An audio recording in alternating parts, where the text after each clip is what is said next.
jealousy. God, through his grace, resists us when we are proud, but extends grace to those who humble themselves. If he were to give us something in the midst of our egotism, in the midst of our pride, he would be basically throwing us into this very same camp as Lucifer. Lucifer wanted to exalt himself, exalt his position over the stars of heaven. He wanted to be like the Most High. Well, there's something in all of us that always wants to exalt ourselves. You know, psychologists would say it's probably because you have an inferiority complex, but I don't think so. I think it's just inherent in our sin nature to want to be above, to want to be higher, to put ourselves first. You know, if you don't believe that, then just get in your car and drive around for a little while.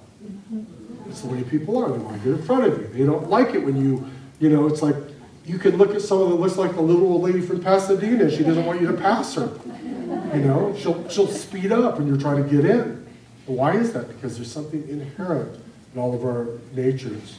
Therefore, there are three enemies which work to waylay us: the world, our flesh, and the devil. How does the Father teach us to refrain from our lusts? By not supporting us in our foolish desires. He resists us when we are proud and lustful. He gives grace to us when we are humble and we are obedient to him and are seeking to do what's pleasing to him. Finally, it says in verse 7, therefore submit to God concerning all these things that we're talking about. Submit to God, resist the devil, and he will flee from you. Not that all the things that we go through are things that are just strictly temptations from the devil. But in all these things, whether it be on a demonic level, if it be just on a carnal level, if it's just something in your flesh, it's usually always the same ingredients or the way of escape, and that's to submit to God. First thing that you want to do, if you're being tempted, if you're being angry, if you're being hateful, if you're being ambitious, if you're wanting to exalt yourself, all these things, submit to God. Don't just worship God, submit to God. Because I know a lot of Christians that worship God really well. You see people all over the world right now with their hands raised and singing songs to God, and as soon as they leave the church, they're just their same egotistical, selfish, self-centered selves. But what God is looking for is a people who have gotten the truth, who have recognized and have a revelation of the truth, and that is that I must decrease that he might increase.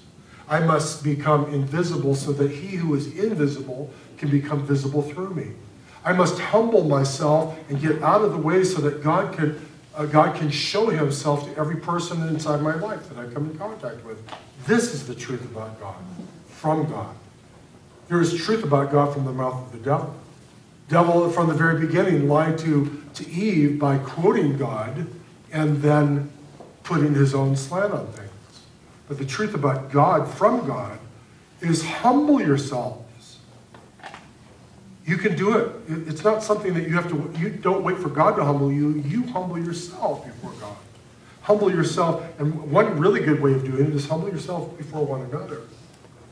When you come into the congregation of the Lord, prefer the people around you. If someone is walking a certain way, let them go. If someone is getting coffee, let them get coffee. If someone is lined up to get food, go to the back of the line. We humble ourselves. We can do this. And you know something? It makes you feel good. It makes you feel great. It makes you feel that way because God will reward you spiritually right on the spot. He will resonate inside of you saying, this is the way. This is what is true.